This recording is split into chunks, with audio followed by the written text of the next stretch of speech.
asalaamaaleykum wa rahmatullah taala wa barakaatu mbokk yi maa ngi leen di nuyu yéen ñëpp ku ci nekk ci turam ak santam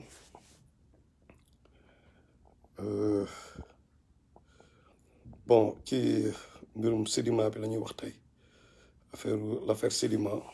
bi ko opposé aux villageois. Ok, c'est bon. di leen nuyu yéen ñëpp Amara Sonko Lord ça va Lord Beck donc comme ni ma ko waxee woon ni ma ko annoncé woon tey incha allah dañu bëggoon wax ci li opposé Sedima ak village boobu noonu te ñu dégg kenn ci ñi nga xam ni mooy góor gi nekk ndeysaan mag boobu mu nekk vraiment un vieillard xam nga Mohamed Boli ñëwoon joxe sa version de ce qui s'est passé foofu ci gox bi nga xam ni moom fa la dëkk ñëpp ko déggandoo ne expliqué ni vraiment Babacar Ngom daf leen abusé ci kaw loolu tamit ñu gis décret bi nga xam ni dem nañ ci website bi nous avons vu que effectivement Macky Sall moom moo leen jox terre yooyu noonu amin moo joxe terre yooyu bon d'après li ñu lire la ñuy wax parce que il s'agit de 224 plus 76 hectares 224 plus 76 hectares nee nañ daal 76 yooyu daal hectares yi moom mooy problème bi parce que moom la ñu phagocyté n'est-ce pas li nga xam ni villageois yooyu ñoo ko moom te ñoom ñu ne dañ leen ci jaay doole ça dañ leen jaay doole dëggantaan Buur Njaay nuyu naa la donc man dama leen demoon dama ciy def live mais comme ñëpp war nañu xam Audy Diallo ni may fonctionner defe naa l'affaire Sedima moom defe naa waxoon naa ci mooy bi may wax affaire kii sentinelle amin kii bi muy Sonko bi muy wax waxi kii bi pour gars yi dem bayi bon ba ma doon wax ci par rapport ak mise en œuvre bi ak faisabilité bi ma gisoon ko muy benn genre utopie ba loo xam ni bon peut-être pour année prochaine ok mais c'était année bii dafa am ma joxe samay raison ci live boobu defe naa waxoon naa ci Sedima waxi Sedima mais c'était le 1er juin par rapport ak n'est-ce pas ñi jot a jëflante ak ñoom et tout ni mbir yi di demee am ci yoo xam dañ ci am problème je l'avais kii te dinaa si ñëwaat maintenant pourquoi mënuma dugg carrément ci live bi wax carrément ci problème bi à 100% mooy alxuraan encore une fois dañu topp li ñu alxuraan wax lan la ñu alxuraan wax mu ne yonent yàlla Daawud Africa Kims dafa ñëw benn jour mu nekk di prier noonu sanctuaire bi am ñaari nit yu tëb mur bi ñu tiital ko ñu ne ko non bul tiit dama bëgg nga juger entre man ak sama frère bi man daal dama am sama frère bi il a 99 xar ay xar 99 brebis la am man ma am benn brebis mu ne dam ne xoole ko surtout Saat la verset 16 17 côté ok mu ne waa ji muy wax ak yonent yàlla Daawuda alayhi salaam de ne ko sama frère bi daal dafa ni naa ko jox sama benn brebis bi mu boole ko 99 brebis yoom pour mu gardal ñu ko xar yi te ci biir waxtaan bi daf ma teg pression léegi nag yonent yàlla Daawuda automatiquement alayhi salaam ne justement njëlu fayit mu ne sa frère bi a été injuste commencé di def daawa di créer frère bi automatiquement rek la Daawuda xelam alayhi salaam xelam ñëwaat rek te mu sukk ci suuf rek mu ne muy commencé di ñaan yàlla pour yàlla baal ko parce que dafa réaliser tout à coup ne ndekete ñaar ñooñu duñu ay nit ay malaaka ñoo ñëwoon yàlla dafa ñëwoon pour tester ko ñooñu du ñu woon ay être humain ay malaaka la yu ñëw ak forme humaine c'était benn test bu mu waroon romb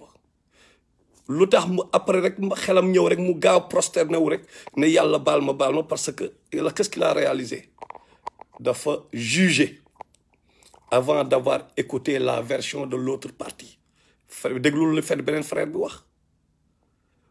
donc bi loolu ñëwee suñu xel yàlla indi ko suñu xel ñun ñëpp man laa ni affaire bi nañ def ndànk naa def le nécessaire xam nga pour déglu ji waa Sedima tamit li ñu am pour Abbas lu ñu am pour lan ma ci seen version ma woote leen ma woo leen j'ai parlé à qui gère seen communication moom lañ ma jox numéro qui gère seen communication moo ngi tudd Aminata Ndiaye ak benn turu bët leer xaw ma en tout cas c'est pas un nom sénégalais Amin ça bon mën naa mu nekk turu Sénégal parce que xamuñu lépp mais c'était sound un peu différent donc mu ne incha allah suba dinañu jox dina ma yónnee ay documents dinañ jox sa version des faits loolu la wax suba tey la dimanche suba la lundi maintenant suba bu ñu ko joxee alhamdulilah dinañ ci wax niñ ci war a waxee nañ wax li am liñ ñu jox ci documents yi dinañu rendre compte objectivement ne ñoom de lii la ñu wax xam nga toujours wax ji par exemple Macky Sall moom non partant la parce que moom lu ne fàng lay def moom caay saa yàggal lay demee gis ngeen xam nga Macky Sall moom dafa leer du dëgg donc jaru sax ngay woote parce que décret yaa ngi fii dafa leer moo ngi ci website bi xam nga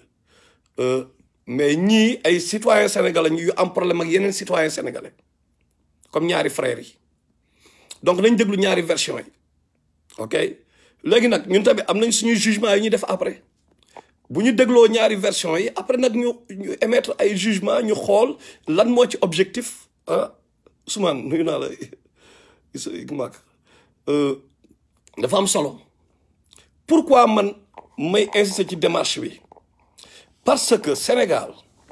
ñun dañoo am benn culture te loolu laa bëgg ñu commencer ko développer incha allah ñun ci kanam après même live yi ñuy def nii waa 313 ñoom ñoo koy mujjee di continuer di ko def incha allah dinaa xaw a arrière tuuti ci live yi parce que am na ñoo xam ne vraiment dañoo taxaw nekk ci 313 bi peut-être man rapajo moo tax ma siw mais ëpp ñu leen xam-xam ëpp ñu leen you know what I'm saying te ñoom mën nañ def liggéey bi te ñoom ñoo gën nekk ay jeunes ñu léegi ay paa la ñu quelque part n'est-ce pas Ousmane caay saa yàggal Johnny li may wax mooy Sénégal dañoo gis ne lu bëri bu problème amee souvent ñun dañoo am benn culture mooy benn riche bu amee problème ak benn pauvre automatiquement dañu créer riche bi quoi riche bi moom d'avance c'est lui qui a tort quoi mais le riche par exemple mais moom souvent li ko yóbbu ci mu egg ci yenn richesse yi yenn niveau de richesse yi moom amul temps noonu nekk ci ay réseaux sociaux comme Makhtar wala comme ñun quoi ñun ñu fiy nekk en général du am temps boobu donc souvent moom du mën a joxe noonu sa version des faits loolu dafay am lu bëri bien que nag bëri na ay riche saay bëri na fi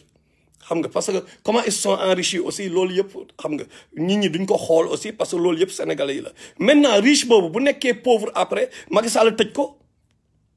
automatiquement dañu jël ñu commencé sympathiser ñu commencé xool background am naan pourtant ku baax la de créé na fi ay emploi def na fi lii def na fi lee donc du ñoom ñooy problème bi mais benn instant peuple mooy problème bi ça c'est d'un deuxièmement am na lu bëri lu riche yi tamit di def ci dëkk bi loo xam ñoom ñi nga xam dañoo riche loo xam ne benn mafia la benn sene mafia boo xam entre ñoom la dañu ñëw ñu am ay terre am ay kii mais nan lañ ko amee ci yan condition lañ leen ko joxe lan moo indi connexion bi ak Macky Sall lan moo tax Macky Sall parce que politicien la intérêt rek lay daw donc moom lan mooy plan bi quoi le plan derrière yooyu yëpp ay point d'interrogation lay teg mooy yooyu dañ ko war a xam mais ñun comme dañu demee émotion ci lu bëri souvent dañu ñëw rek jeng ne waa mais Macky Sall léeg-léeg Ousmane Ngom Babacar Ngom lee non parce que y a toujours le pauvre vieux là vieux bi toog waxuma nag gars yi parce que yàgg nañ ko gis gars yi terre yi yàgg nañ fi gis li fi am ah ñun Sénégal terre yi dañuy ñëw chinois yi di jël terre yi kenn du wax ñu waxante dëgg aussi ñun ñëpp ci teg bët ñoo ngi jaay chinois yi suñu terre yi ñoo ngi koy jaay naar yi ñoo ngi koy jaay chinois yi mais ñun ñëpp ci teg bët kenn du wax. am na ñoo xam ne ay sëriñ lañu yu nekk Sénégal mais ils ont que des terres un peu partout comme problème yii bu amee doo leen dégg tamit yooyu yëpp dafa am biir Sénégal. maanaam boo waxee sëriñ mooy ay kilifa yu bëri yoo xam ne comme litige yi bu amee mais benn pauvre par exemple moom mu ne dañoo nangu ay teeram dañ ko jaay doole mais beneen kilifa bi nga xam mooy représenter l'islam mooy représenter le livre islamique bi nga xam ne ñun ci la ñu basé wu pour ne mënuñu tey joxe ay kii tant que dégguñu waa Sedima mais ñoom aussi ñoo waroon taxaw liggéey bi yónnee porte parole yi yónnee kii médias yi dem fa ñu ne Macky Sall lii ak lii tooñ alxuraan waxul lii wala bible waxul lee wala mais doo ci dégg kenn ba ñun sax ñun ñooy wax parce que la nature a horreur du vide la nature a horreur du vide moo tax y a un vide quelque part moo tax xam nga ñun il faut ñuy soog a moo tax ñun sax ñuy ñeme wax chaque jour ma wax leen ko léegi ñun en tant que peuple bu ñu changé rek parce que quelque part man je me dis que li yàlla wax la ñuy wax mooy du modifier l'état d'un peuple tant que ñu composé peuple modifié wul li ñu nekk si ñoom donc ñun peut-être ñun ci problème bi ci ñun la peut-être ñun ñoom modifié wul quelque part benn programme bu bon bu nekk ci suñu bopp yi boo xam dañ ko war a déprogrammer wala ñu déconstruire pour reconstruire peut-être foofu la problème bi nekk mais encore une fois pour ñu def liggéey boobu il faut ñu juste ba pare ñu équilibré il faut qu'on soit juste et équilibré loolu encore une fois il faut qu'on soit juste et équilibré ku nekk sa bopp ngay liggéey la parce que ku nekk si bàmmeel bi la ku nekk yow sa bopp la ci sa biir bàmmeel ku nekk ci ñun yow xamoo kañ ngay dem coronavirus bi wane na affaire yi wane na ay misaal que dem bi léegi ça tient qu'à benn fil bu ndaw la tenir n'est-ce pas donc nañu def attention léegi ni ñuy juger léegi encore une fois suba dinañ toog ñu xool ndaw si nee na elle va me revenir ak information ñoom seen version naa leen jox version bi après ngeen juger góor gi dégg nañ version bi mu juger mais léegi version Macky Sall moom dégg nañ ko te version nous dit que Macky Sall mënatul nekk président Sénégal moom version am dafa rajaxe di rajaxe depuis boobu ba léegi say li yëpp seytaane yàggal Macky Sall moo ko fi indi xam nga seen programme satanique yooyu parce que ñooy jaxase peuple bi en fait am na yoo xam boo ko defee peut-être dina jaxase peuple bi juste dafa clair ñoom loolu rek la ñuy def kan moo jël suñu terre yi jox ko kii du waa Sedima comprendre nga du waa Sedima ñoo jël suñu terre yi mais jox ko chinois yi nan la ñuy bayee suñu terre yi mais dañuy jël def ci ay insecticides yu bon duñ ko sax jënd dañ koy louer duñu jënd dañu louer ñoom ak indo yi ak espagnol yi européens yi de manière générale duñu loué terre yi duñ ko jënd dañ koy loué xam duñ ko loué lu ñuy def comme bu ñuy napp jën ni ñuy def mooy ñu ñëw si suñu géej yi ñuy nappee ay mbaal yoo xam ne filet yi dafay ndaw maay yi dafay ndaw comme ça ñu jàppale jën yu ndaw yi noonu la ñuy détruire suñu mer yi kan moo leen jaay c'est kii là kii de pêche yi licencié kan moo leen koy jaay c'est le système ñoom Macky Sall te loolu yàgg na depuis ñoom Ablaye Wade dañuy ñëw naxee ñu dañuy ñëw par exemple tabaxal ñu benn stade footballukaay foowukaay benn stade football ñun ñu jaay leen géej gi ñoom ñu jëw rajaxi géej gi dem seen yoon ñun stade de l'amitié nekk foofu xam ngeen stade de l'amitié ni ñu ko amee woon stade de l'amitié nekk foofu ci ay foo li war a dundal doomu aadama yi ñoom ñu jaay leen ko kan moo defoon loolu mais c'est pas du sénégalais yi quoi donc man coow li Sedima bi créé nii coow bi mu créé nii mu nekk ngan di coow mais bële moo gën a garaaw aussi mooy chinois yeeg ñooñu nga xam duñ sax ay sénégalais man de wax dëgg yàlla sama waa kër lekk sama xaalis moo gën benn jàmbur ci àll bi triande ma man sama frère ñëw jaar sama kaw boobu laa gën a mën supporter que benn jàmbur ci àll bi ñëw jaar sama kaw te loolu def naa ñun ñëpp loolu la ñuy sentir ñun ñëpp noonu lañ mel normalement te ñun instant bi donc il faut qu'on soit juste sénégalais yi kaa ñu waxante dëgg ji mooy waxuma nag te loolu naa si ñëw suba quoi te affaire patriotisme pourquoi sénégalais yi mënuñu yërëm seen mbokk sénégalais quoi loolu il faut ñu wax ci tamit te suba incha allah naa ci gën a développé mooy pourquoi parce que dañuy wax défi patriotisme defe naa moom la ñu xamul mooy lan quoi xam nga ab bokk réew quoi quelque part bon li ma xalaat ni loolu la incha allah suba dinañ ci ñëw bu ñu amee version bu ñële pourquoi gars yi depuis l'esclavage noir bi mooy jaay noir bi après esclavage colonisation Senghor moom mooy jaay waa réewum Macky Sall ñëw jaay son peuple tout le temps mais suñu président yi noir bi mooy jaay mboqam noir bi quoi da nga ñëw États-Unis fii par exemple mais noir bi moom mooy dem si sénégalais moom mooy dem ci tubaab bi jaay mboqam sénégalais xam nga wala mboqam africain gis nañ ko fi guinéen boobu niñ ko fi defoon fii Indianapolis benn guinéen boo xam moo daan dimbali gars yi xam nga bu ñu bëggee permis de conduire mu leen di dimbali ci benn système boo xam ni day gars yi ñi jàngul quoi africain yu jàngul yi daf lay wax ba pare ne la réponse bi par exemple daf lay jox réponse bi quoi mooy par exemple jàngoo mu ne la waaw déggoo anglais mu ne la waaw parce que moom dañ ko mayoon muy traduire quoi donc mayoon nañ ko moom mu jouer le rôle de traducteur léegi dafay toog mu ne la par exemple ci ay cax les enfants sont à Dakar pour wax Dakar dee la commencé donc réponse bi dee la parce que ñoom kii à choix multiple lay nekk quoi donc ABCD bon nga xam ne réponse bi dee la bu mu wax daal daf la ciy indiqué pour nga xam li mu bëgg wax daal mu dimbal loolu mais benn sénégalais moo dem boole ko ak américains yi waa ji noonu lañ ko dàqee génne ko réew mi benn sénégalais moo ko def xam nga heureusement après Alpha Condé woo ko def ko conseiller xam nga te yu mel noonu dafa bëri comprendre nga donc africains yi souvent di jaay seen morom africain xam nga du jeex donc loolu yëpp il faut ñu wax ci loolu parce que dañu bëgg defar Sénégal dañu bëgg defar réew mi ok encore une fois pour ñi dabe suba waa Sedima nee nañu dinañ ma jox information ñoom seen version des faits xam nga parce que ñun tamit wax dëgg yàlla damay wax en connaissance de cause li ñu jot a jënd ci ay terre Sénégal nous avons eu l'expérience benn expert parce que da nga yërëm sax villageois dañ lay jaay seen terre ba pare après ñu ñëwaat ñu bëgg yow nekk sa employé loolu dañ ko dund ak ñoom quoi léegi ñu ne mais waa ji ana terre li mu jaayoon ngay wax ak moom ñu ne non dama ci tabax benn mur dama commencé woon njaboote léegi nag ma tabax ci benn appartement ci kër gi nangam ok dama ko def ci loo xam ne dama ci taqaat jabar dama ci def lii ak lii ak lee ok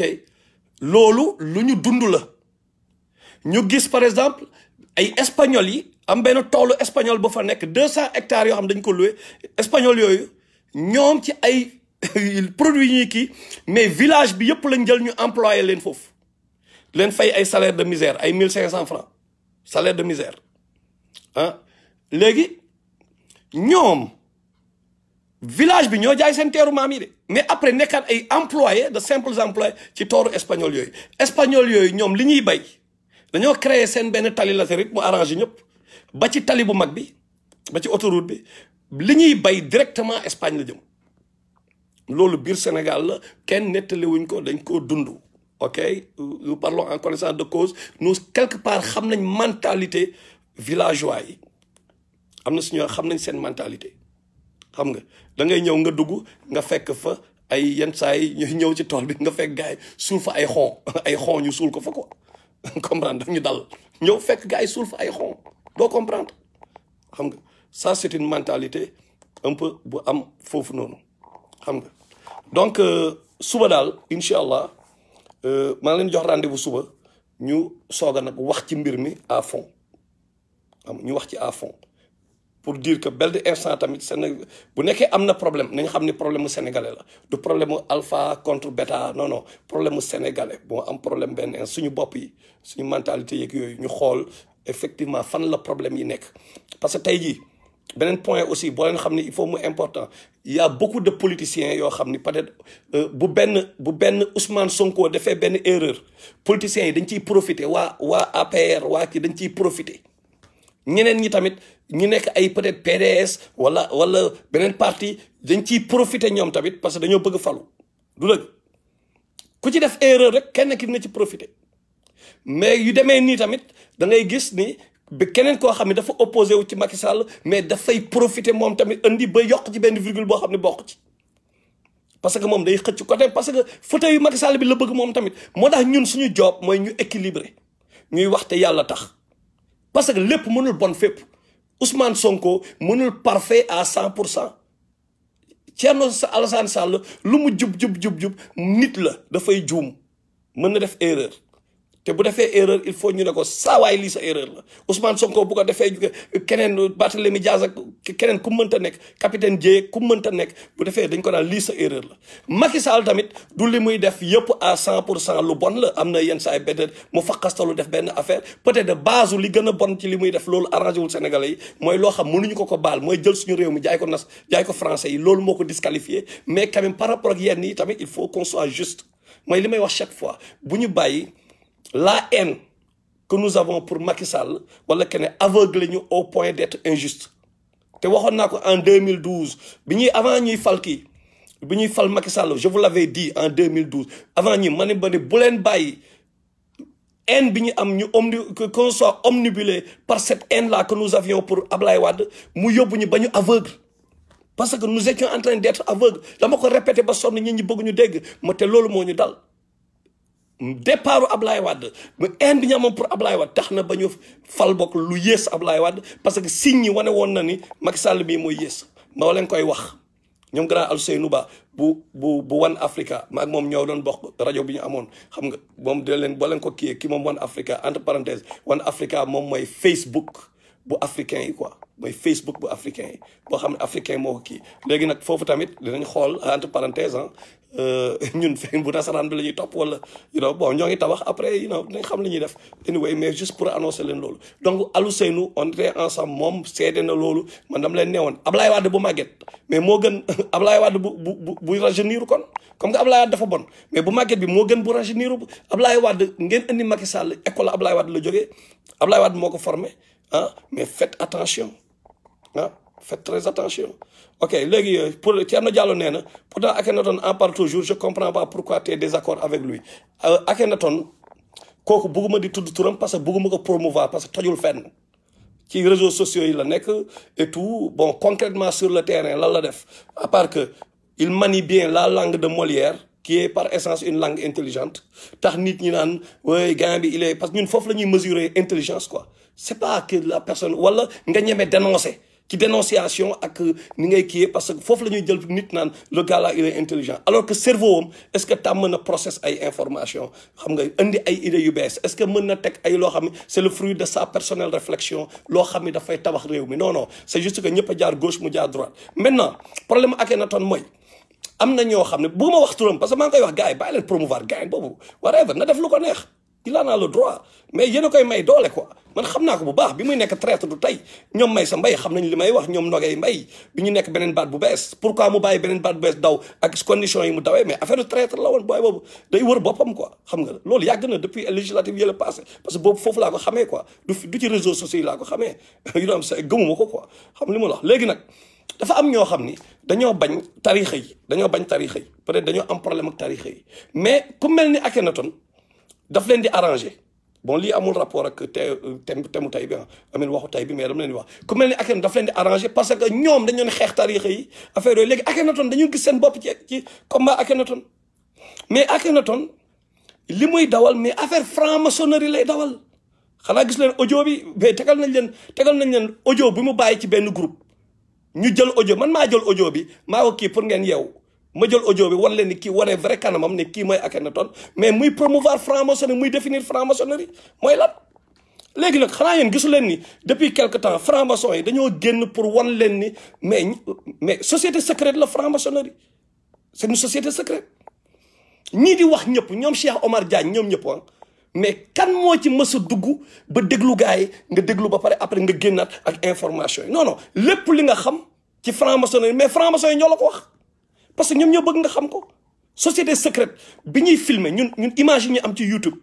image yi ñu ciy am mais kan moo ñu ko jox mais ñoom ñoo filmer seen bopp génne ci lu leen neex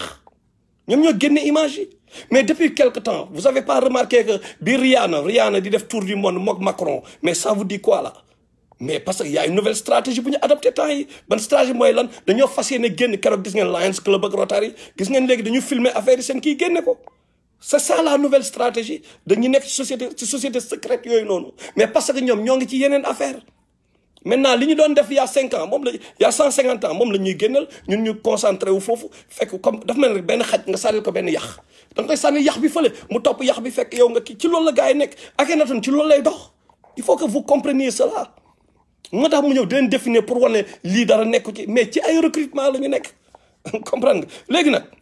lu nit ki wax benn affaire la Mame Abdou Aziz Dabakh ñëpp a ko xam moom dafa def dem leen YouTube moo ngi foofu am na lu mu wax ci kii te ñëpp xam nañu moom degré spiritualité am xam nañ sagesse am xam nañ yàlla na ko yàlla yërëm vraiment xam nañ taxaw bi mu daa mës fee taxaw xam nañ ni kenn ñemewul wax ni Mame Abdou du woon nit ku baax kenn ñemewul wax loolu ñi ko fekke boog peut-être ñi ko fekkewul ku mu neex wax lu la neex mais ñun ñi ko fekke jëflanteeg moom en 88 bi may nekk gréviste ñu dem ba Tiwaawan mu ñu daan woo Tiwaawan xam nga jagsaaw la woon sax lañ ko daan fekk xam nga ñu daan ko fekk mu jëflante ak ñun daan xeexal élèves yi ñun xam nañ ko quoi comprendre nga kooku bu jógee ci ragal yàlla bi mu wone ba def croisé ba wax contre franc-maçonnerie wax lim ci wax yëpp dem leen YouTube ngeen déglu léegi nag ngeen déglu Akhenaton léegi nag c'est la parole de Mame Abdou contre Akhenaton noonu nga koy jàppee bu nekkee yow tu arrives à comprendre Akhenaton à le supporter dans ses divagations et ses délires mais c'est parce que yow quelque part Mame Abdou ngay contredire ok ça c'est d'un. Deuxièmement déglu leen vidéo bi war na leen Macky Sall ci société secrète yooyu la bokk loolu dafa leer quelque part parce que comportement bu nekkee déglu nañu bokk Sidi Lamine Niass livre yi mu doon lire affaire demee noonu le fait que kii bon pas à 100% nag da leer aussi parce que comme je vous l'ai dit mais comportement bi ni muy comporté woo quoi xam nga juste comme ñoom Akhenaton bon Akhenaton nee na moom activiste la keroog moo ngi wax ak Babacar Sadikh may ngi koy nuyu muy jaay busy quoi naan way non man dama am dama am live bu may def ci les sentinelles de la démocratie les sentinelles xaw ma lan une page là bu ma kii les activistes xaw ma lan moom déjà ba ma fa dugalee temps amaguñu biif ma ak moom dafa ma fa dugal ma génne sama bopp ma ni booy man du ma liggéey ak ay fake foofu dama fa gis ay activistes yoo xam ni ñu ngi fii di sonal ñi mais ay fake lañu te loolu dafa bëri man ma nekk ak ñoom di bokk ak ñoom ay kii automatiquement laa génn ma bàyyi ko message ne ko booy ba dugalati ci yi quoi xam nga ok léegi nag moom mu ne activiste la activiste bi kan lay xeex Macky Sall yow ngay xeex Macky Sall yow li Macky Sall di prôné affaire yu bëri yoo xam yow xam nga ni Macky Sall dañ ko koy dicté comme Bongo rek comme Gabon xam ngeen nu mu demee quoi comprendre Macky Sall day def ay métage ay def subtilité yooyu yu subtil lay avancé ak yooyu xam nañ stratégie bi ngay da ngay xeex Macky Sall ba pare après nga ñëwaat yow di wax sénégalais yi ne non franc-maçonnerie du dara lu baax la ay nit ñu intelligent la ils sont super intelligents soxlawuñu ay jul déglu leen vidéo bi waa Black Intellect TV publier nañ ko dem leen ngeen xooli ko YouTube ok donc boo ko dégloo contradiction day am yow yaa ngi ci lu gën a bon ngay na xeex Macky Sall donc foofu la problème bi nekk gars yi dañu nekk jullit wala ñu nekk leneen comme ni ko Mame Abdou Aziz Ba Mame Abdou waxee quoi da ngay nekk jullit ñaar ñoo fi am le camp du bien le camp du mal soit nga bokk ci camp xaq dëgg wala nga ko ci camp baatil ñaar yooyu rek am maintenant mënuñu nekk ci digg bi parce que sama ceeb suba way man émotion yooyu rek bay Akhenaton day wax dëgg parce que man ibaadu laa Akhenaton moo ngi saaga ay ñoom kii nangam bien que il faut que ñu waxante dëgg même au niveau des tarixa y a beaucoup de problèmes dañu waxante raay mais il en profite moom pour jàlle agenda am daf ciy profiter mais noonu la amee tamit lu bëri lu baax noonu la amee ay nit yu équilibré tarixa boo dem Sénégal mais bu nekkee lu bon rek la ñuy fësal tu as l'impression que tarixa bi ñëpp ñu bon lañu mais dafa am ci biir nit yu équilibré nit yu baax bu ñu leen négligé tey ji loo bañ mouridisme imam Rafaay Mbàkke mais kooku mënoo ko seetaan nga déglu ko te dooni gaa kii nitu dëgg la quoi dañuy waxante dëgg boo ko dégloo da ngay xam ne kii vraiment moom nitu dëgg rek lay wax quoi ban boog li ma dégloogum xaw ma lu keneen déglu de mais kon man kooku dina tax ma ni donc naa def attention mais même Akhenaton yooyu dañuy ñëw bool ñëpp daggal fii kii di jaaxase bopp nit ñi mais moom beneen agenda la pour ngeen comprendre gars yi seeni programme ay agenda la ci biir agenda donc dafa am ñoo xam ni Masih Dajjal la ñuy xeexal am ñoo xam ni seen tarixa la ñuy xeexal tarixa am ñoo xam ni tarixa B la ñuy xeexal am ñoo xam ni xaalis la ñuy xeexal seen intérêt personnel la ñuy xeexal mais ku ci nekk benn instant foo am intérêt fi nga am intérêt par exemple ci discours keneen ki bu ma ci gisee ni mën naa ci profiter pour que man sama agenda mën a jàll mais attends dañ koy def benn boy lan la ma wax ba may créer Akhenaton mu ne ma way Matar di ma commencé dal sama kaw quoi benn boy bu sax na mbaaloo xaw ma lan la parce que maa ngi dal ci kaw Akhenaton mu ne way anyway tu as fait un virement à 180 degrés mais ma xool booy bi mooy kan ma xool ndekete yónni na message suuf ne ma yow dangaa mel ni papa ci man mu ne man dama mel ni papa ci moom parce que lu bëri laa ko jàngal ma jël message bi capturé ko ne ko fang waa booy sa papa booy ngay wax ba pare 2 jours après ngay créer sa papa mais sa papa laa booy kon mais Akhenaton kon sa maam la kon ah mais y a un problème entre fii y a un problème quoi ndekete booy bi moom dafa bañ tariixa quoi xam nga man dama naan sénégalais yi amin ennemi bi c'est les kémites instant bi franc ñoo gën nekk donc képp ko yow ñi wax laa ilaha illallah muhammad rasulullah fu ñu mënta bokk moment bii nañu xam ni y a un problème beaucoup plus urgent mooy problème mu kémites yi problème mu yenn société secrètes yi parce que ñooñu xamoo c'est des sociétés secrètes quoi donc gars yi ñiy wax laa nañu xool nañu kii devant nañu ànd devant l'essentiel par rapport à l'essentiel ci autour de l'essentiel la ñu war a concentrer ok donc booy bi moom ndekete benn instant man te ñu bëri dañ ko doon xalaat quoi ñoom bu ma daan wax dañu gis ni man dama bokk benn groupe lii ahlu sunna wala dama bokk groupe Tidiane wala groupe Ibadu Rahman non man alxuraan ak sunna laa bokk man dama ko yàgg wax alxuraan ak sunna laa gëm mais nag man les histoires de groupe et de groupement bu nekkee contexte Sénégal laa wax ma ahlu sunna wal jamaa bu Ibn Abbas génn de man ci boobu laa bokk ahlu sunna wal jamaa bu Ibn Abbas laa bokk mais bokk ba ahlu sunna wal jamaa bu Zimbabwe bu Bangladesh bu Sénégal non parce que benn instant damay réer y a trop d'extrémistes dedans suñu jamono ji dafa am ay terroristes y a des gens qui se réclament de ahlu sunna mais fekk ñoom ñoo nekk al-Qaïda ñoom ñoo nekk ci groupe terroriste yi gis ngeen ñoom joxaa nekk yooyu ñi dugal imam Ndaw li ñi ko dugal parce que imam Ndaw dañ ko dugal te ñi ko dugal du état bi ñooñu mu doon ñëw den recevoir den dencal seen xaalis ñooñu ñoo ko dugal loolu mooy dëgg bi ok man ñooñu gis ngeen keroog bi kii génnee àdduna porte parole des Tidiane bi mu génnee àdduna Malick yàlla na ko yàlla yërëm ah mais dafa am benn waay boo xam ni il se réclame de ahlu sunna mais mu ne waaw kon mais wax yu ñaaw teg ko ci wax yoo xam ni boo laajee man dama ñëw ma laaj ñenn ñi sama ñoom maître xam nañ quoi seen bopp ñoom Cheikh Jibril mais ñëpp a ne subhanallah ñoom aatumaan ñëpp a ne subhanallah bon xaw ma sax ndax nañ ma jéggal li ma tudd seen tur fii ou non mais parce que ñooñu xam naa ni équilibré nañu quoi ñooñu ahlu sunna lañ bokk mais nit yu équilibré lañu mooy dëgg la ñuy wax man genre mentalité boobu laa yor quoi man mooy dañ la wax dëgg nañ wax li téere bi wax lañ lay wax waaye surtout Diouf Maamoo rek ñu mel ni ñoom Diouf Maamoo rek yooyu xam nga donc ñoom d'accorduñ ci kooku li mu def te dafa ni mais même yéefar bu deewee expliqué donc imagine nga ñooñu ni ñuy jaxasee mbir yi ni ñuy jaxasee te ñoom il se réclame d'ahlu sunna xool ñuy jaxasee umma bi moo tax automatique moo tax man mënuma bokk fenn man je dis que bokkuma benn groupe Cheikh Jibril daf ma daan kaañool waaye yow comme que bokkoo fenn maa ngi koy nuyoo passage xam li ma la bokkoo fenn xam nga di ma tooñee loolu quoi parce que dama dem benn instant bokkuma fenn mais alxuraan ak sunna laa gëm léegi nag ñoom booy boobu noonu ñoom dañoo gis ni booy wax yenn discours yi naan yàlla nee na yonent bi nee na automatiquement boo bokkul A rek B nga bokk mais mën naa bokk ahlu sunna mais bu Ibn Abbas bi nga xam ni moom moo génne expression bi ahlu sunna wal jamaa moom moo ko génne mais ci bosam laa bokk am naa si droit raay te pourquoi parce que loolu mooñ ci mën a génne ci xeex bi nga xam ne ñoo ngi koy xeex les ennemis ñi infiltré waa ahlu sunna infiltré ibadu yi infiltré murid yi infiltré tijaan yi infiltré ñëpp parce que ay sociétés secrètes lañu loolu rek la ñu mën a foofu la ñu mën a régler problème ñu ne léegi ay jullit lañu nañ ne ay jullit lañu ñu ànd ci te rasulullah sallallahu li mu wax dafa leer nee na guerre bi bu ñëwee bi nga xam ne le bien contre le mal Armageddon bi buy ñëw la dernière guerre terrestre buy ñëw mu ne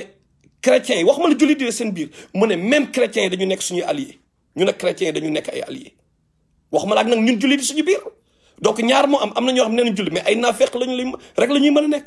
parce que du ñu bokk ci armée bi mais même ñi nga xam duñu ay naafeq ci chrétiens yi peut-être ñoom lay rasulullah di wax ñooñu waxuma dinañ bokk ci armée bi ñu nag ñoom ñooy ànd di xeexandoo te loolu tey feeñ na ñan ñooy gën a xeex franc-maçon yi tey information yu bëri yi ngeen di wax tey ci franc-maçon yu bëri yu gars yi di wax mais chrétiens yi ñoo ko génne surtout chrétiens yu Amérique yeeg yooyu yu bëri yu analyse ba bëri na nag ay conspiracy theories yooyu mais quand même lu bëri lu gars yi parce que benn instant ñoo bokk benn ennemi mooy vrai chrétien waxuma la nag ñun suñu biir ñun en tant que musulman. donc pour revenir booy boobu noonu comme ak ñu yor mentalité am automatiquement ñoom li ñuy def mooy bu nekkee wax nga ne Akhenaton un problème parce que comme ni ma ko waxee sax ñoom dañu gis seen bopp ci Akhenaton li muy def xam nga te c'est pas Akhenaton en tant que nit mais moo ñu intéressé mais li muy jéem a porté ñun loolu la ñuy wax quoi Akhenaton ne m'intéresse pas wax dëgg il est trop minuscule quoi pour man xam nga en tant que par rapport ak waxam nag en tant qu'être humain mais par rapport li muy porté il est minuscule quoi c'est un gars la yoo xam ni Zuckerberg la bu créé woon bu initié woon Facebook ñooñu du ñu exister quoi doo leen xam parce que il faut qu'on se pose cette question aussi ah ñu bëri ñuy wax fii bu Facebook amul woon est-ce que nañ leen xam loolu rek mooy question bi mooy yor sa téléphone toog sa kër di wax nii mu yomb sa salon comme ni ma ko def nii mu yomb bu amul woon est-ce que ñu bëri ñuy ŋaang fii dinañ exister mais ils vont pas exister parce que yoruñu bagage yi pour exister amuñu fit bi pour exister jëngu yi ñuy jëngu xam nga yi ñi ñu jot a jëngu ko ñoom ñemewuñ ko toog seen kër la di mbel-mbeli ba nekk ba dañu nëbbatu sax bu ñuy wax sax dañu nëbbatu ok so il faut que loolu mu leer que ñenn ñi intérêt personnel dong la dañu ñëw créer la parce que xam nga dañ lay ànd ak yow tey te dama leen di wax benn affaire encore une autre ma ubbiwaat beneen parenthèse man Makhtar ñu bëri tey dinañ ne waaw jaajëf waaye jaajëf mais attends-toi à ce que benn jour nga mere ma parce que man je suis aussi dur ak sama bopp man bu nit laa damay def erreur mais bu ma defee erreur damay assumer quoi man loolu laay jéem a discipliner sama bopp quoi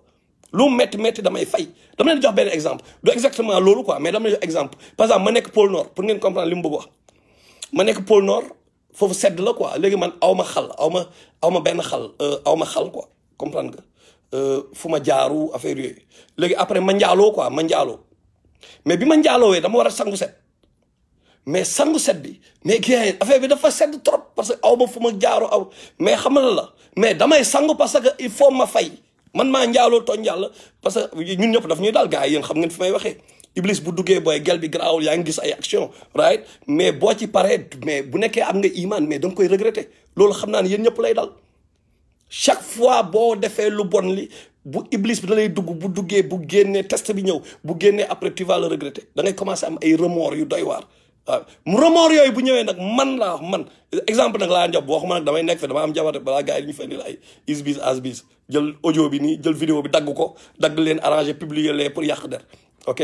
pour mu leer nag yéenay seede alright léegi mais bu loolu amee mais bu ma nekk pôle nord mais damay plonger ci lac bi pour sangu set parce que noonu laa war a durer ak sama bopp ok parce que nit laa aussi damay def erreur te lu tax ma koy wax fii mooy il faut ñun ñëpp ku nekk dur ak sa bopp comme ça doo am problème pour dur ak sa morom bu nekkee parce que objectif bi yëpp mooy defar il faut muy demee noonu quoi suñu erreur yi parfois il faut ñuy fay quoi ñu fay erreur yi ñuy def quoi il faut qu'on paye parce que conséquences yi dafay laal ñu bëri dafay yàq société dafay kii il faut qu'on apprenne à payer pour nos mistakes man noonu laay fonctionner quoi xam nga donc pour revenir ñi ñëpp comprendre une chose mooy jamono ji ñu toll nii nañu def attention ci yenn nit yi dañ jaaru Akhenaton yi nañu def attention ci réseaux sociaux yi li fay daw agenda yi dañoo multiple am na ñoo par exemple ma jox la benn exemple bu gën a dee benn gars bu toogee di ubbi yow nga ubbi sa Facebook pose-toi la question boo ubbee sa Facebook lan ngay ut est-ce que da nga ubbi benn Facebook pour kenn bañ la faale quoi mais boo ubbee benn compte Facebook y a deux choses soit tu veux de l'attention bëgg nga nit ñi xam ne tu existes parce que loolu daf lay xam nga nit dafa bëgg ñu bëgg ko moo tax yenn saa ñun liggéey bi ñuy def muy xaw a metti yenn saa parce que xam nga lii boo ko waxee gars yi dinañ la saaga ndey ñii dinañ la wan ni bëgguñu la mais yàlla tamit ne ok di nga wax wala doo wax affaire benn aaya boo liiroon ci alxuraan bi ñëw taxaw léegi nag ñu test bi taxaw foofu nga obligé wax gars yi saaga la waree nga continuer test la woon nga avancé xam nga léegi bu nekkee nit ko ubbi na compte bi dafay bëgg na attention quelque part bëgg na publier ay photos mais quelque part bëgg na teg moom jëmmam en avant quoi parce que lan lay njëkk a def photo de profil la fay teg pour la plupart da ngay photo profil boo paree sa événement yu gën a nice si sa kii yu gën a yu lay may succès mais souvent da ngay jël nga publier ko da nga koy publier da ngay ñëw ne waaye sa waay jaajëf waay kii diw waaye ani sama oto bu nice bi xam nga waaw right fa non dama ni Zuckerberg rek noonu xam nga mais li important mooy par rapport ak contexte boobu moo noonu waxee quoi jaajëf right fa yàlla am li ma la wax créer sax amul initier la rek mooy découvrir quoi parce que yàlla rek mooy créer xam nga léegi bu nit ki ubbee compte bi am na lu muy wut maintenant dafa am ñoo xam dañu dem au delà de ut boobu yow nga doon ut en tant que nit ku simple kuy ubbi compte parce que parfois bëgg nga benn affaire bu drôle nga publier ko boo gisee sax benn vidéo bu drôle parce que bëgg nga ñiy ñëw sa page quoi ñu ne waaye page yu diw laa ko jëlee mais dafay am ñoo xam tam day looking for likes mooy dañu dem bay fen dañu dem bay inventé dañu dem bay jaxase dañu dem ba benn information duñ ko mais parce qu'ils veulent exister aussi te foofu la problème bi di commencer mooy nit ñi dañu bëgg di exister quoi dañu bëgg attention léegi nag li ñuy balancer pour am attention comme sénégalais mais n'importe quoi la ñuy kii l'essentiel maa njëkk a jot ci information bi léegi nag am na aussi ci biir loolu ñeneen ñoo xam ni bon yenn agenda la ñuy kii parce que attention lu bon loolu bu ñu ko indee comme ñu topp yenn société wala di fa liggéey mais dina tax seen agenda jàll mais dinañ gën a am attention parce que ñaar yooyu la ñuy boole quoi moo tax il faut ñu def attention ci li ñuy balancer ki ñuy balancer kan la mooy chaque fois li ma leen yàgg wax comme ni ko Justin Malick Mbengue waxee ego bi mooy chaque fois li may wax action boo gis nit ki def ko pose-toi une question c'est quoi la motivation derrière l'action de cet individu là qu'est-ce qui motive la personne bi nga xam ne dafa avancer benn action boo xam ni moo ngi ci Facebook wala kii lan moo koy motiver nit ki kii lan moo war a def benn gars day ñëw nekk activiste di xeex mais lan moo koy motiver est-ce que am na liggéey xam nga lan mooy salaire am est-ce que jàng na est-ce que jàngul waa ji nan lay dundalee famille am parce que defe naa activisme ak loo mënte xeex moo ngi commencé activisme sa biir kër xam nga gars yi souvent dañ ma naan bon ma dugal kii bi tamit dañ ma naan mais grand dégguñu la ngay wax ci Karim Xurum Xax dañ ma naan waxoo ci Karim Xurum Xax quoi jàppale woo ko may leen Karim Xurum Xax li ma koy jàppale man mooy bu ma jullee ba pare dama koy ñaanal comprendre nga man ak Iba bu ñuy waxtaan ci Karim Xurum Xax ñun dañu wax ba pare mais dañ koy ñaanal quoi ñun noonu lañ ko mën a jàppale du question wu taxaw ci biir digg parce que Karim dafa siw instant yi képp ku wax ne libérer Karim pour la plupart ñu bëri dañ koy wax mais ça permet d'attendre nga attirer attention ñu ne woy ci fight bi nga bokk mais ça permet aussi benn jour boo taxawee Karim gis ne ne diw benn jour jàppale woon na ma quelque part c'est ça quoi xam nga mooy dañu langaamu yenn saay ci Guy Marius Sagna pour justement moom mooy star bi waaye libérer Guy Marius par exemple Karim Xurum Xax nee nañ dafa feebar biir jeel dañ ko war a ñaanal yàlla may ko mu wër yàlla rek may faj gis ngeen fi coronavirus bi te boobu moo ëpp doole quoi bu nekkee nit nga bu nekkee jullit nga sa benn mboq jullit mu feebar da nga koy ñaanal ok comprendre nga da ngay ñaanal nit ki léegi est-ce que soxla nga aussi chaque fois bla bla you know saying comme ni ko gars yi defee maintenant man Makhtar laa wax de dama naa ok Karim da nga am famille dafa am famille mu war a gérer famille am moom moo war a dundal famille am ñëw na si télé wu ne kii mooy sama jabar am nga ay doom bay am nga jabar am ay doom Guy Marius Sagna am nga jabar peut-être bon xaw ma lu ma ko damay joxe exemple rek ci Guy Marius mais xaw ma dara ci vie privée wala keneen ku mënta nekk ci activiste yi mais dafa am benn xeex boo xam ni mais activisme bi sa biir kër la war a commencer d'abord nga jabar beeg doom bi say responsabilité lañu mais est-ce que yow bu ñu la jeelee chaque fois ngay fexe ñu lay jeel mais est-ce que yaa ngi activisme bi est-ce que yaa ngi koy gérer ci kër gi parce que bu ñu la géree dépense du am ci kër gi mais donc yow yaa ngi basé wu ci ñeneen ñi peuple bi pour ñu dundal la sa famille mais man Makhtar loolu ñàkk jom la ci man du ma ko def xam la laay def ma cookil gaale bi ba pare parce que yàlla dafa ne même boo ni dimbali commencer par deret bi d'abord la yàlla wax mu ne rasulullah sallallahu alayhi wa sallam daawa bi commencer waa bani Hachim lay commencer mooy daawa privé bi parce que dafa am daawa bu privé bi muy commencer chaque fois ce qui te benn instant tamit gars yi xam nga tamit tëdd jeel aussi daw dépense la daal xam nga benn instant léegi nag on se pose toutes ces questions là donc lan nga mën a defal gars yi mooy nga ñaanal leen en tant que jullit nga ñaanal leen quoi xam nga beneen bi mooy damay gis par exemple ñu bëri bon langaamu bi quoi mooy damay joxewaat exemple Karim bon waxuma Karim nag pour descendre ko na leer parce que sénégalais xam naa leen ok parce que bu doon loolu du ma ko ñaanal quoi te soxla ma wax fii maa ngi koy ñaanal xam nga li ma la soxla ma ko wax fii quoi parce que mooy loolu ñun yàlla la ñuy xool quoi mais ñu ne Karim Xurum Xax dafa feebar si jeel bi Macky Sall nangam mais gain mais ñaata booy yu dëkk caaro yi ñoo feebar si jeel bi mais Karim moo leen gën mais gënu leen peut-être moom activiste la mais nañu wax Macky Sall booy yi ñoo ngi feebar si jeel bi y a beaucoup d'innocents ci biir jeel bi bu ñuy xeexal Karim ku mel ni par exemple Ousmane Sonko en tant que leader bu waxee ni nañu libérer leen Karim non war na wax mais ak booy yi nekk si jeel bi ñu commencé dugal programme boobu ci bopp peuple bi ñu commencé wax peuple bi xam nga ñu commencé wax peuple bi wax dëgg yàlla am na ñu bëri ñu nekk si jeel bi ñoo xam ni war nañ xoolaat daal système judiciaire bi nu muy fonctionner war nañ ko xoolaat quoi léegi nag boo waxee Sénégal par exemple déjà kii naan ta position sur Karim n'est pas cohérent xam nga loolu problème la déjà la leen di expliquer wax leen li nekk dëgg li right mënoon nañ ci bañ a wax pose-toi la question nous étions pas obligés d'en parler xam nga mais nous parlons pas pour X ou pour Y nous parlons pour toi Waly Traoré pour que nga yeewu c'est pour toi que nous parlons liñ ci xam yow xamoo ko ok mënoo ñëw gis benn waay di deal ak benn nit pendant des années dugal ko ci combat yëpp presque ok mu ñëw wax li muy wax yow nga naan ko ta position n'est pas quoi yow xamoo sax li ñuy wax loolu la ki ñuy waxal yow approché woo ko ci réseaux sociaux yi nga ko mës a gis xamaloo ko dara toujours da ngay analyser lu tax nit ki di wax alright nit koo xam ni ci combat bi lañ ko fekk xeexal la yow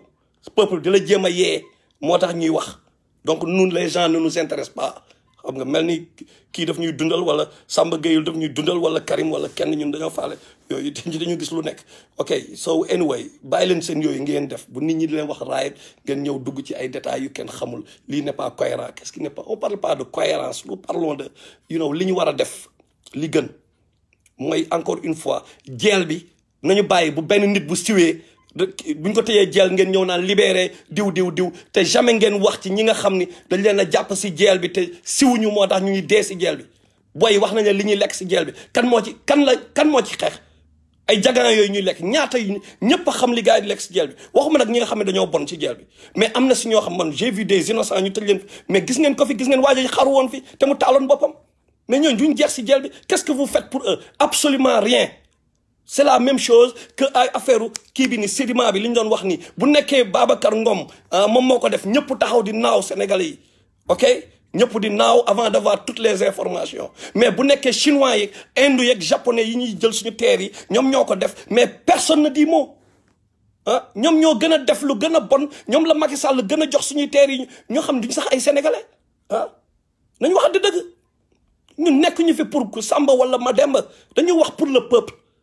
te dëgg moo ñu tax a jóg nekk ñu fi pour neexal kenn bu nekkoon neexal ñun pose-toi une question ñun xamuñu nu ñuy neexalee sénégalais ñaata année 1988 ba léegi ñu nekk fi di xeex même xeex bi ñu mel ni Ahmed Bayla nuyu naa la yaa may inspiré loolu sax indi ko sama xel ñi nga xam ne yàgg nañu comme ñoom Bayla ñoom Ahmed Bayla Diop mais ñooñu xam nañu nu ñuy naxee peuple parce que dañoo yàgg si terrain bi mais donc mën naa ñëw ma ne waaye jaajëf waay jërëjëf sëñ Touba xam nga jërëjëf Maam Maodo ma pare ne waaye Macky Sall comme ñëpp Macky Sall lañu bañ waaye Macky Sall na nangam ndayam Macky Sall na lii Sénégalais dañ may topp xam nañu nu ñuy gérer nu ñuy naxee gars yi xam nañ ko pour peuple bi neex la mais est-ce que yaa ngi xalaat sa diggante ak yàlla est-ce que yaa ngi koy xalaat loolu mooy la question est-ce que nit ki booy wax yenn wax yi ñun mënuñu ñëw ba suñu âge ñu toll fi ñu toll nii tey nga xam ne dee rek moo fi des wallahi dee rek moo fi des desatul dara 40 ans yi bi ñu ko passé yàgg na ok so moo ngi noonu mënuñu ñëw tey ñu ñëw naan ok you know what dañ fiy nekk di neexalaate quoi à notre âge man xam la moo may jaaxal comment ñoom Macky Sall nu ñuy ñëwee ba âge ñoom Moustapha Niasse quoi ñoom nga xam ñoo la mag 1 million de fois mais duñu tiit quoi duñu tiit ci yenn yi ay ñoom Youssou Ndour ak yooyu par rapport ak musique beeg ni ñu koy mbalax bi quoi ni ñu koy indee yooyu man je me pose tout le temps cette question pourquoi ñoom duñu tiit quoi parce que man sa bopp laa xam man je me dis que gain waaye yow fii dara desatu fi jaamu yàlla rek a fi des donc bu nekkee yàlla natt nañu ñu nekk ay activiste nañu wax dëgg te yàlla tax même bu fekkee comme ni ko yàlla wax surtout Nisa ça doit être contre nos propres pères et mères nañ ko wax nañu wax dëgg te yàlla rek tax ok te man ñi may nekkal maa ngi nuyu suñu grand Ousseynou Ba kii laa leen doon wax sànq moo ngi soog a dugg nii kii moom One Africa maa ngi koy nuyu bu baax yàggal liggéey wax dëgg yàlla yàggal liggéey pour Sénégal moom nag moom moo ubbi benn Facebook pour africain yi bi mu ko ubbee yàgg na mais boobu ba léegi ñun faale wuñ ko nañu waxante dëgg boobu ba léegi faale wuñ ko liñ ci war a def defuñu ko loolu mooy dëgg ji bu dëgg ji jotee nañ ko wax xam nga duñ ci defoon liñ ci war a def parce que bu tubaab bi ubbee ñu nekk fi naaw ñun ñëpp ñoo ngi fi chaque jour man ci laa bokk ñoo ngi fii ci Facebook bi mais ban effort la ñuy def tamit parce que bu affaire bi ñëwee da ngay xaw a sax déplané wu parce que da nga mais est-ce que man maa ngi def effort yi ma war a def pour affaire bi jàll quoi léegi nag bu ñu demee ba benn jour benn tubaab jël approprié wu affaire bi nga gis ñun ñëpp ñu topp ci ñun ñëpp parce que ñun noonu la ñuy fonctionner donc ngeen bàyyi xel ci moom ngeen bàyyi xel xam nga ci One Africa xam nga .com xam nga outil la bu doy waar boo xam ni li fa nekk mën leen ko sax comprendre te Ousseynou Ba mii ma leen di wax dama ko xam damaa liggéey ak moom pour taalibe Baye Niass yi pour nga xam këram fii Cheikh Mahi ñoom ñëpp ay ñoom Baba Lamine Niass bu ñu daan ñëw këram la ñuy dal ok këram lañ parce que moom imam la boo xam ni xeexkat la aussi pour xeexal dëgg macha allah ko fa jàng Alxuraan dafa dem daara te ngandi informaticien la xam nga informaticien bu mag a mag la xam nga donc dafay symboliser li nga xam ni moo ciy génne africain yi moom loolu lay symboliser mooy lan mooy ñun tubaab bi li mu fexe woon mu am un gouffre entre arabisants yi ñi génnee école islamique ak ñi génnee école française ñu séparé ñaar ñi ñu yëkkati waa école française wàcce waa école ñu génnee ci école arabe yeeg école islamique yeeg yooyu ñuy woowee ñenn ñi intellectuel ñu génnee école arabe ñu bañ leen woowee intellectuel xam ñu naan ñi ay arabisants lañu ok donc moom dafay symbole dafa nekk benn modèle par rapport ak loolu parce que dafa nekk imam boo xam ni mais One Africa moom moo koy tabax quoi ngan di informaticien la parce que loolu moo ci mën a génne Sénégal loolu mentalité boobu mooy nañu fexe suñu doom yi xale yi di ñëw après nañu mel ni grand Ousseynou Ba mooy ñu jàng diine ba pare en même temps ñu jàng université Sorbonne Gaston Berger wala unité bu mënta nekk xam nga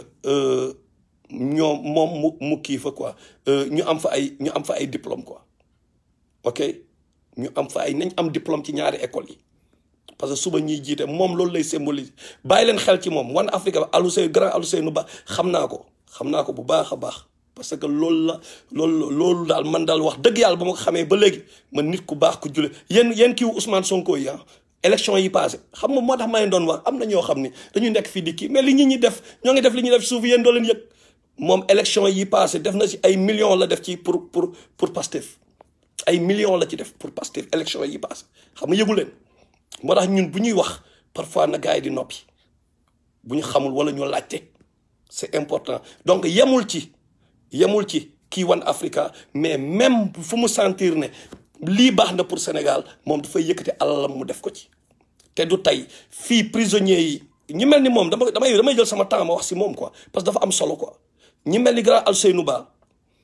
ñoom coon ñaa ñoom ñëpp ñu bëri ci loxoom lañ jaar la ñu wax ay raqam la ñu yàgg na wax yeeg dil ak ñoom boobu quand je dis loxoom lañ jaar c'est parce que yàgg na conseiller et tout nekk ak ñoom ñëpp ñu jàppee ko xarit xam nga macha allah mais pour ngeen comprendre fii prisonniers yi ñu daan jàpp Amérique fii Sénégalais yi ñu daan jàpp ñu ne benn Sénégalais de prisonnier la Colorado wala dara dafay xar tànk tubéyam mu dem ba foofu pour dimbale ko loolu moom ñun nañ ci am lu ñu leer beneen bi mooy ñi Sénégalais yi nga xam ne amuñu këyit di liggéey fii surtout ci salon yi dafay jëm leen dimbali wax ak ñoom échanger ak ñoom xam nga nekkoon na aussi président Ansaaru Diin xam nga pour ñu xam waa ansaaru diin donc pour ci diine te bu la waxee yàlla wax na yonent bi wax la kese la lay wax dañu waxante dëgg ñi mel nii nag la ñu war a promouvoir gars yi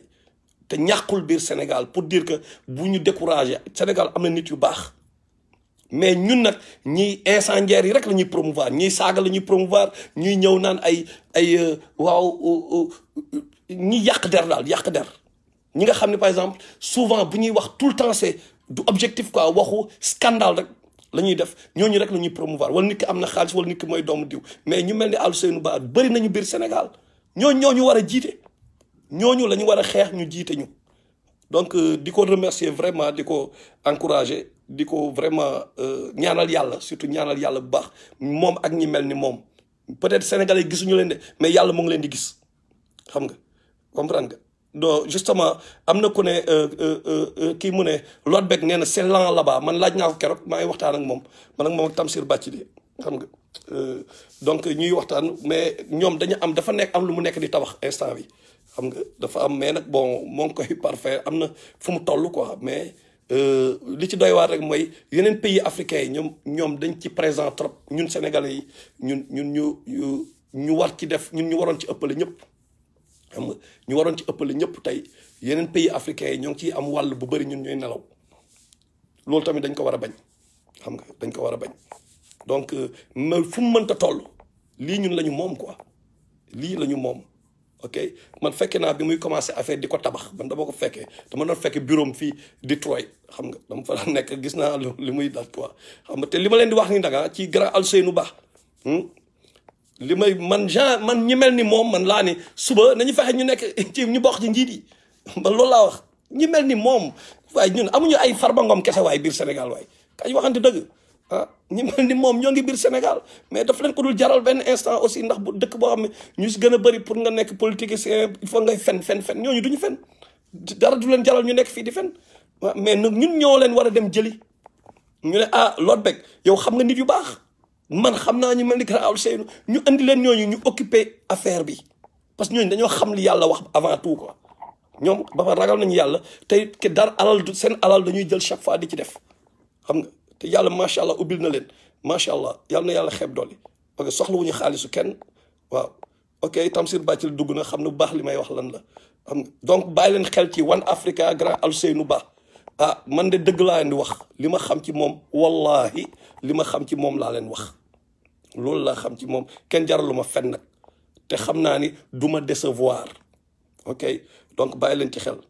xam nga Tamsir Bathily li mu ne il a fait un excellent live hier soir donc dem na xooli live am yi tamit xam nga mu taaru di nga ma mere xam nga dem na xooli live am yi ak tout parce que waxtaan yu am solo la parce que il a l'expérience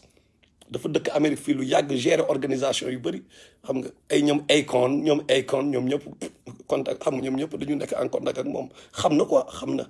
comprendre nga donc ñu bëri dañu xam nga dañ koy kii quoi ñu bëri daal ñu bëri moom vraiment mënuñu la limal daal xam nga donc nañ ci bàyyi xel xam nga ok donc foofu laa bëggoon xam naa takkusaan jot na léegi suba pour récapituler suba pour ñuy soog a ñëw donc wax ji moo doon pour wax ci Sedima li boole Babacar Ngom ak ñële villageois yooyu léegi nag comme ni ma ko waxee sànq surtout Saad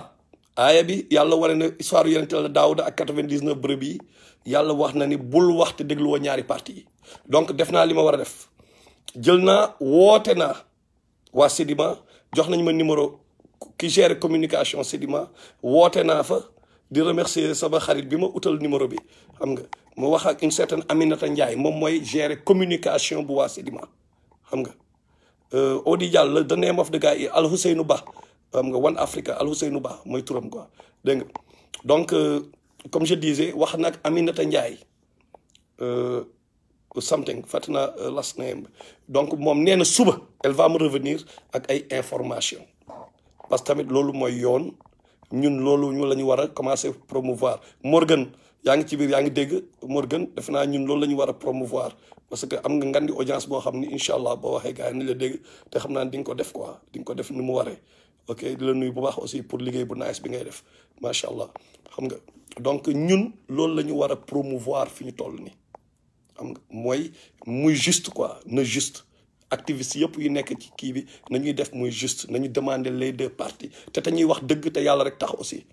ñu bañ a parparloo xam nga loolu moom il faut mu leer donc suba incha allah numéro 2 deuxième partie xam nga deuxième partie live bi suba dinañ ko def ñoom bu ñu parvenir seen information bu ñu indiwul information nag ñun dinañ ko ne ñu def ñu wax li ñu xam ok parce que contacté nañ leen quand même maziratan ila rabbikum la allahum yattaqun right ok dégagé nañ suñu responsable auprès de notre Seigneur jeex na donc gars yi ñu doxante rendez-vous suba incha allah bu ñu joxee information ñoom waa Sedima après ñu wax li xew ci table bi ñu wax lépp ñu teg ko ci table bi après nag ñu joxe suñu point de vue li ñu xalaat ñu xool fan la problème yi nekk fan lan la ñu war a defar lan la ñu war a changer lan la ñu warul changer boolewaat Sénégal daal Sénégal yëpp parce que tamit nit ku dul jum amul ñaari côté yëpp kenn mën na jum mais l'essentiel nañu réformer wu avant ñuy génn àdduna loolu daal mooy moo war a nekk suñu objectif Babacar Sadikh nuyu naa la moo frère jaayef gars yi kon ba demee incha allah Tamsir à toi la Almokhtar maa lay nuyu waaye Almokhtar l'espagnol jaayef Amara Sonko jaajëf waay